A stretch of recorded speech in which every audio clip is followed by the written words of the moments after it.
Imagine that you're 4 years old and you're on the ground and you're building a tower and you're really proud of this tower that you're building. And then the next minute, a kid comes running along, kicks over your tower, and you are outraged. And you feel these feelings bubble inside you of hurt and panic and frustration and helplessness.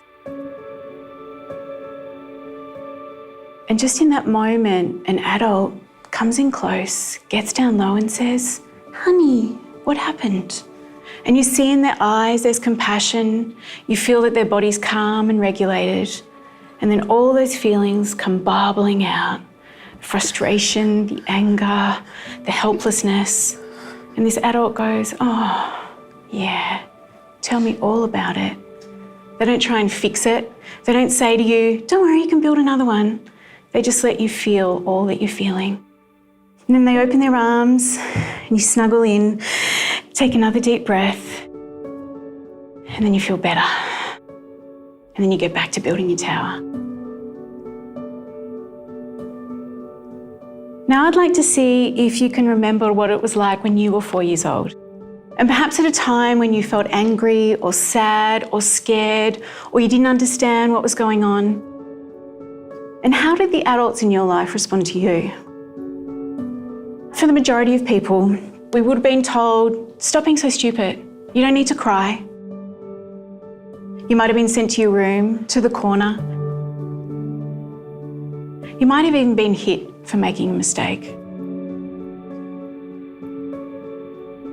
There's usually 3 ways that we learn as kids to deal with feelings and emotions. The first one is repression, which means that as a child, if you learnt that it wasn't safe to express your feelings, perhaps you got shut down, you were told to stop crying, perhaps you were given a look that made you draw everything inside, then you were going to have to find a way to cope with all those feelings and emotions, and for most people, they learn to repress them. They push them down deep. Most of the times, they disassociated. Now, the impact of that on a child is that those feelings stay there, and then as adults, when life throws us a curveball that's got similar themes to stuff that happened when we were a kid, those same feelings come up. But this time, our repression mechanisms look like another glass of wine that we drink. They look like hours mindlessly scrolling through Facebook. Or they look like making yourself so busy at work that you don't actually have time to feel. The other thing that we might learn to do is move into aggression,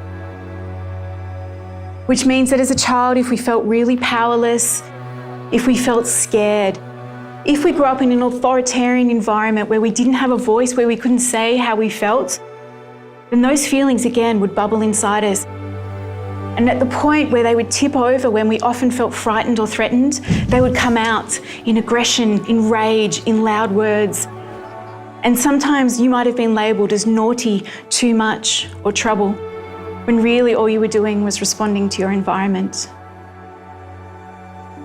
And then as adults, those aggression tendencies turn up in bullying behaviour.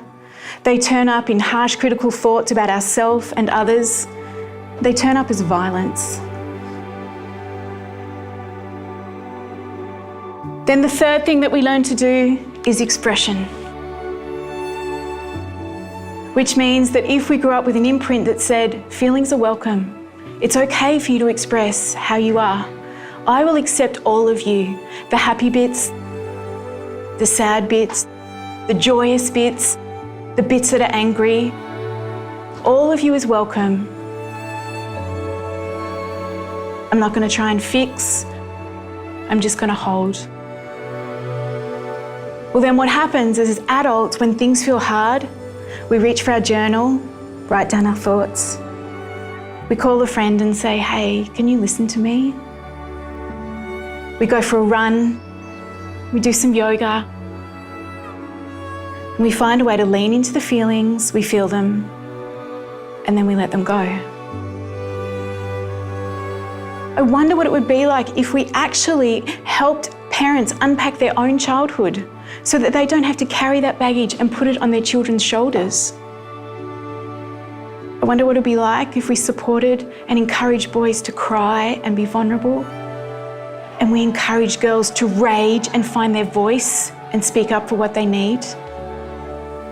And I wonder if instead of harsh disciplines and punishments, we replaced it with compassionate listening, loving limits, boundaries, and we learn to look behind the behaviour. There is always a reason behind the behaviour. When children feel safe to learn, which means they feel free of judgment and criticism, when they're treated with kindness and respect, where they have autonomy over their bodies and their learning, and they are given much love and celebration about the unique differences in who they are, then what happens is their neurological systems become fully operational and their capacity for growth and learning increases. Not only do they learn about the world, but they develop critical life skills, such as emotional intelligence, growth mindset, critical thinking, a love of failure. And more than anything, they learn to become compassionate citizens of the earth. How different could the world be if we place connection, heart, and compassionate listening at the centre of every relationship?